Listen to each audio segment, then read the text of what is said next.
Bruce Rottink, your legacy.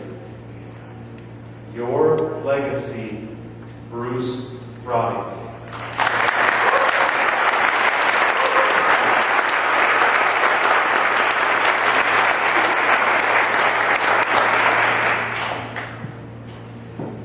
Life is but a walking shadow, a poor player that struts and frets his hour upon the stage, and then is heard no more. It is a tale told by an idiot, full of sound and fury, signifying nothing. Shakespeare wrote these despairing lines for one of his darkest characters, Macbeth. But Mr. Toastmaster, fellow Toastmasters and guests, are they true? Do you and I count for naught?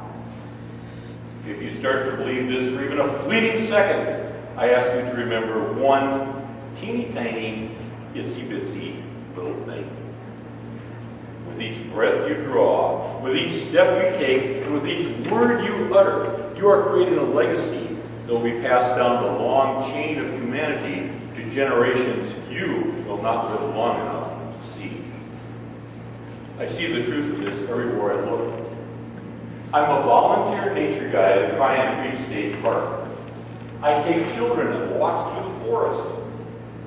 There's lots of woodpeckers there, and I've always wanted to have a demonstration of how woodpeckers use their spiny tongue to get the bugs out of trees.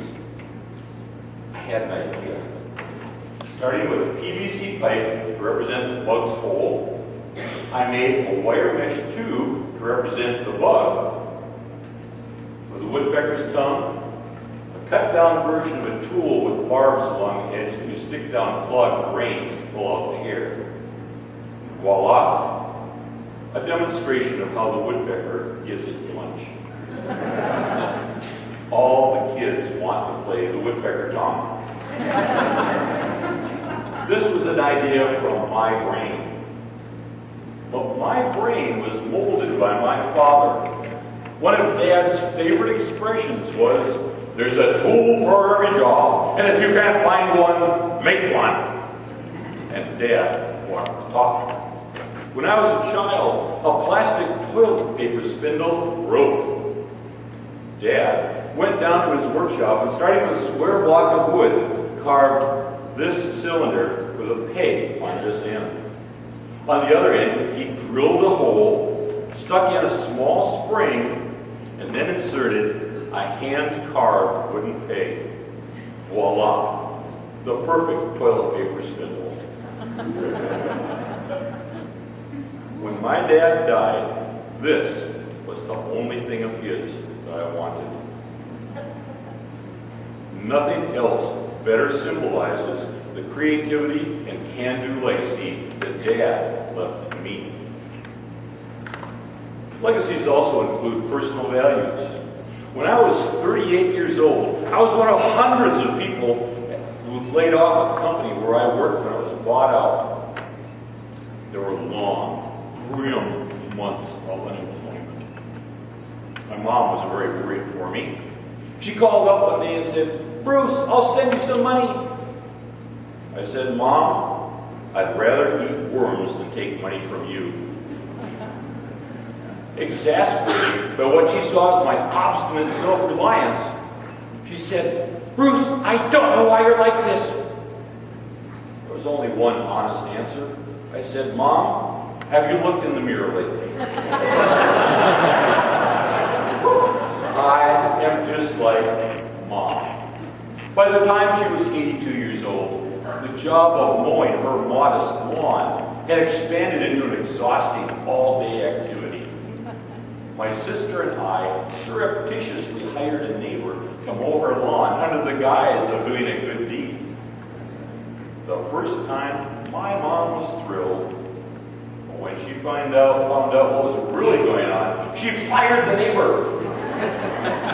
Told us, "It's my lawn, and I don't need any help mowing it." So where did my mom get her obstinate self-reliance? Well, let's push the timeline back to the Great Depression in a rocky little farm in central Minnesota. To To support his family, my grandpa worked the farm and was a part-time truck driver until the health department ordered him sent away to a TB sanitarium. My grandma was left on the farm with 6 kids. It wasn't too long until they had a visit from the county assistance department. And after listening politely, my grandmother said, "This family doesn't take welfare." So my grandmother passed on her obstinate self-reliance to my mother, and my mother passed on her obstinate self-reliance to me. That's my legacy from them. But you and I are not just conduits for established legacy. We're constantly adding to that legacy. Last year, I took my 2 favorite 5-year-olds out for a hike in the park, talked about the plants and animals that we saw on the way, and then went home. Several weeks later, we took a hike with those same 2 5-year-olds in the greenbelt back of our house. One of them ran ahead, cocked her hip just so, and said, "This is a sword fern." The sister, not to be outdone, ran ahead even further, posed and said, "And this is a lady fern." That they remembered the names of those 2 plants correctly was impressive. But what was thrilling was knowing that I may have had a hand in creating the next generation of nature guides. When life seems no more than Shakespeare's walking shadow, when you don't seem significant, know that you are. As past generations have shaped you, you will shape generations yet unborn. Their future is in your hands. Only you can give them a great legacy.